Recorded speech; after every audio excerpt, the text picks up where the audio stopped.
Hello, ഞാൻ Sherin Davis. നമ്മുടെയൊക്കെ സാമ്പത്തിക ഭദ്രത ഉറപ്പുവരുത്താനായിട്ടുള്ള കുറച്ച് ടെക്നിക്കാണ് നമ്മുടെ ഇന്നത്തെ വിഷയം. Welcome to our channel the money കോൺട്രേറിയൻസ്.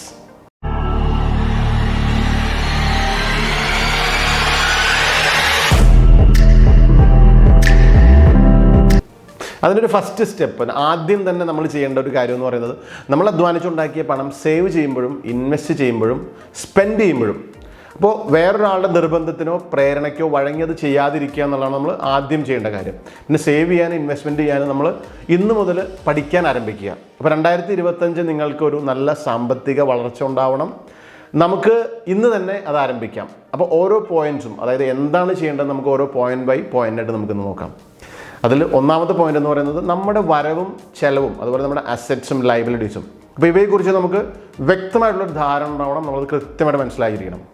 Point number 2, നമ്മുടെ ചെലവുകൾ, അസറ്റ്സ്, ലയബിലിറ്റീസ് ഇവ നമ്മൾ എഴുതി സൂക്ഷിക്കുക. അതാണ് നമ്മുടെ രണ്ടാമത്തെ പോയിന്റ്.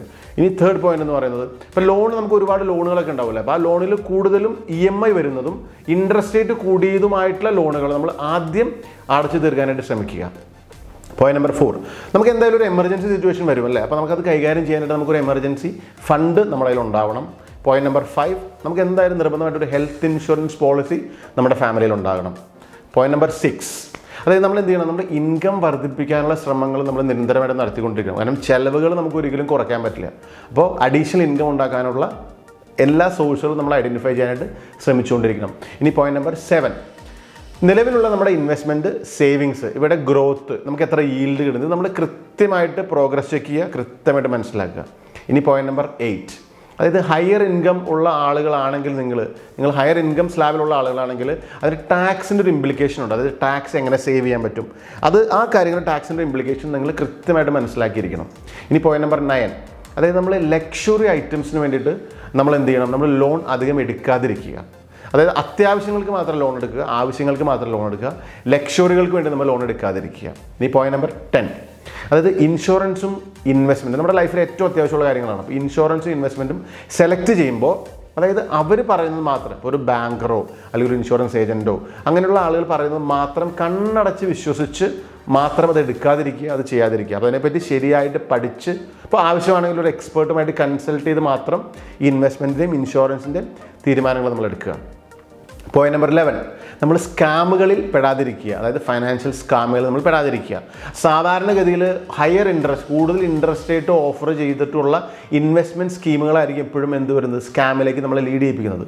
അപ്പോൾ higher income, higher interest rate നമുക്ക് ഓഫർ ചെയ്യുന്ന എല്ലാ സ്കീമുകളും നമ്മളൊന്ന് ശ്രദ്ധിച്ച് മാത്രം നമ്മളതിലേക്ക് എൻ്റർ ചെയ്യുക. ഇനി പോയിന്റ് നമ്പർ 12, നമ്മുടെ ക്രെഡിറ്റ് കാർഡ് നമ്മളെല്ലാവരും ഉപയോഗിക്കുന്നവരാണ്. നമ്മുടെ ക്രെഡിറ്റ് കാർഡിൻ്റെ ഉപയോഗം നമ്മൾ പരമാവധി കുറയ്ക്കാൻ ശ്രമിക്കുക. ഇനി പോയിന്റ് നമ്പർ 13, ഈ സോഷ്യൽ മീഡിയയോ അല്ലെങ്കിൽ വേറെ ടൈപ്പ് ഓഫ് ഇൻഫ്ലുവൻസ്, അതായത് നമ്മളെ വേറെ ഏതെങ്കിലും രീതിയിൽ നമ്മൾ ഇൻഫ്ലുവൻസ് ചെയ്യുന്ന, സോഷ്യൽ മീഡിയ ആയാലും വേറെ ഏത് മേഖലയായാലും ഇൻഫ്ലുവൻസ് ചെയ്യുന്ന ആ ഇൻഫ്ലുവൻസ് കൊണ്ട് നമ്മൾ എന്ത് ചെയ്തു, ഓവറായിട്ട് സ്പെൻഡ് ചെയ്യാതിരിക്കുക, ചിലവാക്കാതിരിക്കുക. ഇനി പോയിന്റ് നമ്പർ 14, സാമ്പത്തിക മേഖലയിൽ നമ്മൾ ഓരോ ദിവസവും പുതിയ ഇൻവെസ്റ്റ്മെൻറ്റ് രീതികളൊക്കെ ഉണ്ടായിക്കൊണ്ടിരിക്കുകയാണ്. അപ്പോൾ നമ്മളും ഇതിനെപ്പറ്റി പഠിക്കാനും മനസ്സിലാക്കാനും ശ്രമിക്കാനും, പുതിയ ഇന്നോവേഷൻസും പുതിയ തരം ഇൻവെസ്റ്റ്മെൻറ്റ് സ്കീംസൊക്കെ നമ്മൾ പഠിക്കാനും മനസ്സിലാക്കാനും ശ്രമിക്കുക. ഇനി പോയിന്റ് നമ്പർ 15, അപ്പോൾ നിങ്ങൾ പറ്റിക്കപ്പെടാതിരിക്കാനും, നിങ്ങൾക്കൊരു ഫൈനാൻഷ്യൽ എക്സ്പേർട്ട് ആവാനും, ധാരാളം വരുമാനം ഉണ്ടാക്കാനും, അതുപോലെ തന്നെ ഫൈനാൻഷ്യൽ ഫ്രീഡം എൻജോയ് ചെയ്യാനും നിങ്ങൾ അതിനെപ്പറ്റി പഠിക്കാൻ ശ്രമിക്കുക എന്നുള്ളതാണ് ഏറ്റവും പ്രധാനപ്പെട്ട കാര്യം. അപ്പോൾ നമ്മുടെ ലേണിങ്സ്, നമ്മുടെ ഇൻഫർമേഷൻസ്, നമ്മുടെ അറിവ് നമ്മൾ ഗ്രാജുവലി കൂട്ടാൻ ശ്രമിക്കുക എന്നുള്ളതാണ് ഈ 2025 നിങ്ങൾക്ക് ചെയ്യാൻ പറ്റുന്ന ഏറ്റവും നല്ല കാര്യം.